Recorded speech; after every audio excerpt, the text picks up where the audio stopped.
दोस्तों, आप सभी के लिए एक बहुत बड़ी खुशखबरी है। आप सभी को पता है कि 12 अगस्त यानी आज सुप्रीम कोर्ट का जो जजमेंट अभी चल रहा था, हियरिंग्स चल रहे थे री एग्ज़ाम को लेकर के, पेपर कैंसिलेशन को लेकर के, उसकी सुनवाई आज होनी थी।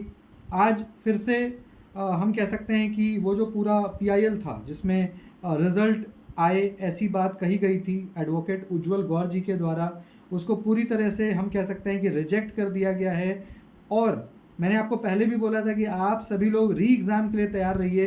अब जो एक आध प्रतिशत का डाउट था वो भी क्लियर हो चुका है। अब 100% आपका री एग्ज़ाम होगा, मतलब होगा।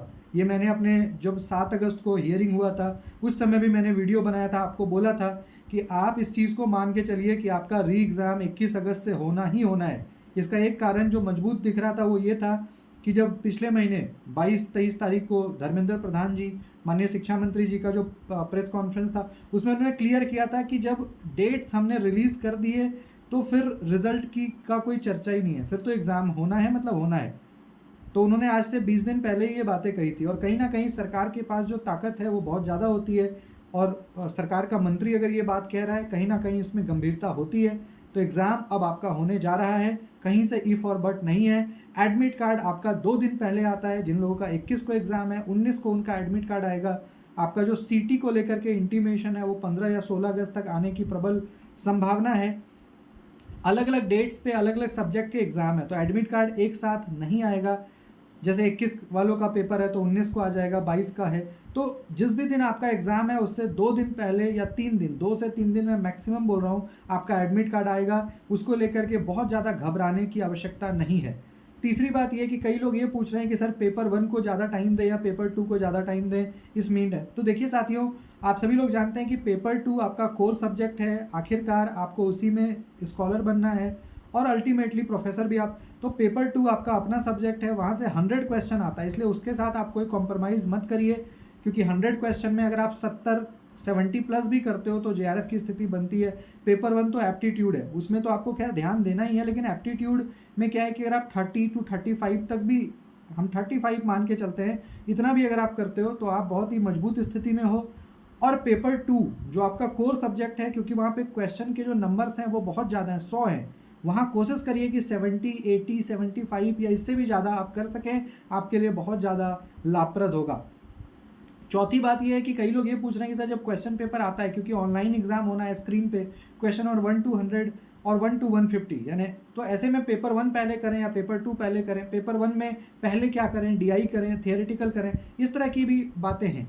देखिए, कोई भी कॉम्पिटिटिव एग्ज़ाम एक पूरी स्ट्रैटेजी के साथ आपको देनी चाहिए।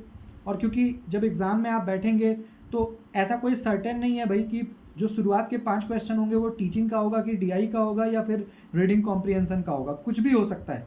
हो सकता है आप एग्ज़ाम देने बैठे हैं, स्क्रीन पे जो आपका क्वेश्चन नंबर 1 है वो रीडिंग कॉम्प्रिहेंशन का है, हो सकता है वो डीआई का है, हो सकता है तो एनीथिंग कुड हैपन। आपको हर एक कंडीशन के लिए तैयार रहना है। लेकिन इसमें देखिए क्या होता है कि आपका माइंडसेट का बात है। जैसे मैं मैथ्स में अपने आप को ठीक मानता हूँ, तो मैं जब भी यूजीसी नेट का एग्ज़ाम देता था या अभी भी देता हूँ तो मैं सबसे पहले डीआई के क्वेश्चन को सॉल्व करता हूँ, क्योंकि वो टाइम टेकिंग होता है। डीआई को पूरा सॉल्व करने में 15 मिनट 20 मिनट भी लग जाता है। मैं उसके बाद कोशिश करता था कि रीडिंग कॉम्प्रिहेंशन को सॉल्व कर लूँ, क्योंकि वो भी 10 से 15 मिनट, यानी हाफ एन आवर में अगर आपने डीआई और आरसी कर लिया, हाफ एन आवर में अगर डीआई और आरसी कर लिया तो बचे हुए हाफ एन आवर जो है, रिमेनिंग 40 क्वेश्चन जो टीचिंग और रिसर्च के आएंगे वो आप इजीली कर सकते हो। क्योंकि गाइस सबसे ज़्यादा वक्त जो आपका लगेगा वो डीआई में लगेगा और उसके बाद रीडिंग कॉम्प्रिहेंशन में लगेगा। बाकी जो क्वेश्चन है वो आप 20 से 25 मिनट में, अगर आपका नॉलेज ठीक है तो आप कर लोगे, कोई दिक्कत नहीं है। और जो बचा हुआ 2 घंटा है उसको पेपर 2 में लगाइए। पेपर 2 में भी आजकल क्वेश्चन बहुत ज़्यादा कॉम्प्रिहेंशन बेस्ड आने लग गया है।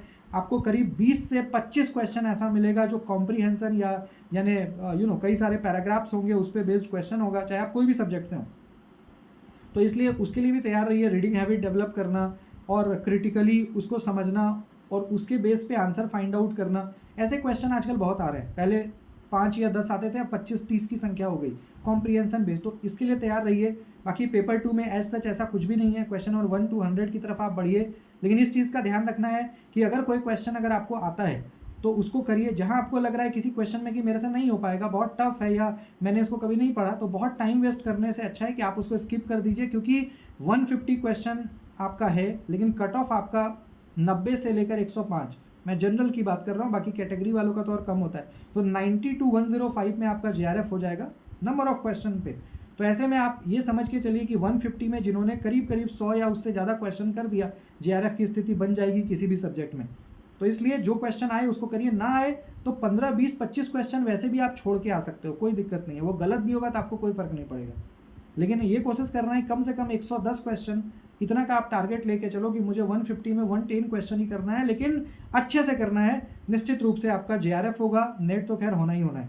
मेरी बहुत सारी शुभकामनाएं हैं। कोई भी डाउट हो, किसी भी तरह का कोई काउंसलिंग चाहिए, बात करना है, मैंने डिस्क्रिप्शन में हमेशा अपना नंबर दिया, आप उस पर कॉल व्हाट्सएप 24/7 कर सकते हो। अच्छा लगा हो अपने दोस्तों के साथ इस वीडियो को ज़रूर साझा करिएगा। धन्यवाद।